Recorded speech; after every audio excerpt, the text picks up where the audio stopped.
Hello viewers, আসসালামু আলাইকুম। কেমন আছেন সবাই? আশা করি ভালো আছেন। আপনাদের সামনে আজ আরেকটি নতুন বিষয় নিয়ে উপস্থিত হলাম। বিষয়টা হচ্ছে বেতনে না পোষালে অন্য পেশায় চলে যান। প্রাথমিক শিক্ষকদের উদ্দেশ্যে উপদেষ্টা। চলুন এই বিষয়ে বিস্তারিত জেনে নেওয়া যাক।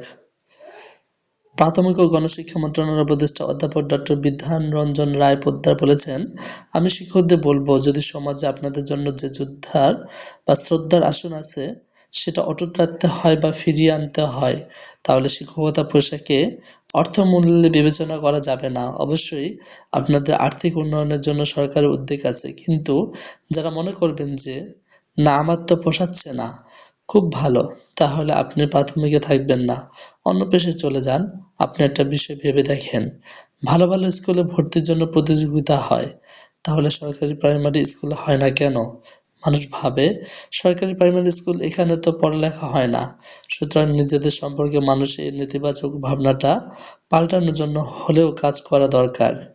রবিবার ২৬শে জানুয়ারি দুপুরে চট্টগ্রাম নগরীর সার্কিট হাউসের সভাকক্ষে মাঠ প্রশাসনের কর্মকর্তাদের সঙ্গে প্রাথমিক শিক্ষার উন্নয়নে করণীয় বিষয়ে বিভাগীয় কমিশনার কার্যালয় ও প্রাথমিক শিক্ষা অধিদপ্তর চট্টগ্রাম আয়োজিত মতবিনিময় সভায় সাংবাদিকের এক প্রশ্নের জবাবে তিনি একথা বলেন। উপদেষ্টা বলেন, সব বেসরকারি বিদ্যালয় নিবন্ধনের আওতায় আনার কাজ চলছে। সব বেসরকারি বিদ্যালয়গুলো নিবন্ধনের আওতায় আনতে আমরা সেগুলোকে নিবন্ধন করাচ্ছি। তবে নিবন্ধন না থাকলে পাঠ্যপুস্তক সরবরাহ বন্ধের মতো শর্ত আরোপ করা হবে। সরকারি বেসরকারি সবগুলো শিক্ষা প্রতিষ্ঠানকে আমরা পাঠ্যপুস্তক দিয়ে থাকি, তাহলে আমরা শর্ত আরোপ করতে পারি, রেজিস্ট্রেশন না থাকলে আপনি পাঠ্যপুস্তক পাবেন না। বিধান রঞ্জন রায় বলেন, প্রাইমারি এডুকেশন সেক্টরে আমরা অনেক ভালো ভালো শিক্ষক পাচ্ছি, তাদের সুন্দরভাবে ট্রেনিং দেওয়া হচ্ছে। সরকারি নানা উদ্যোগ তাদের জন্য আছে, কিন্তু দুঃখজনক হলেও সত্য যে শ্রেণীকক্ষে আমরা সেটা ফলাফল পাচ্ছি না। তাহলে এত যে ভালো মেধাবী লোকজন প্রাইমারি লেভেলে শিক্ষকতা পেশায় আসছেন, তারা কি শুধু কর্মসংস্থানের অভাবে আসছেন কি না? এই আলোচনাটা চলে আসে। এখানে একটা বিষয় হচ্ছে শিক্ষকদের বেতন ভাতার বিষয়টা, এটা নিয়ে অসন্তুষ্টি আছে।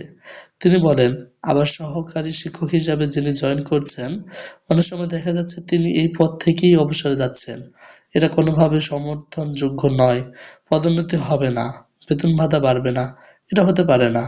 এখন এই ক্ষেত্রে বিগত সরকার কি করেছে?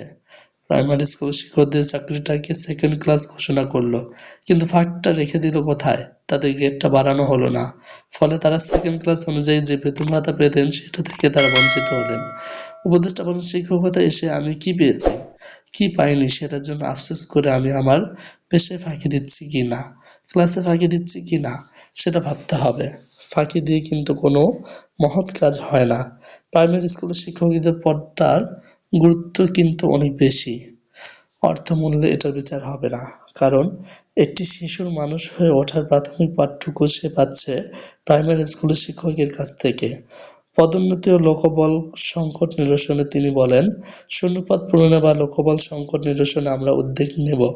পদোন্নতিজনিত সমস্যা সমাধানেও আমরা কনসালটেন্ট কমিটি গঠন করেছি, কারণ অনেক ক্ষেত্রে আমাদের দাবি দাওয়াগুলো পরস্পর বিরোধী হয়ে যায় এবং এটার জন্য মামলা হয়। পরে মামলা হলে আমরা আটকে বসে থাকি। এই যে প্রধান শিক্ষকদের পদোন্নতি হচ্ছে না, তা মামলার জন্য, এবং সেটা তো আপনাদেরই আরেকজন কলিগ করেছেন। আমাদের অগ্রগতির ক্ষেত্রে অনেক ক্ষেত্রে বাধা আমরাই।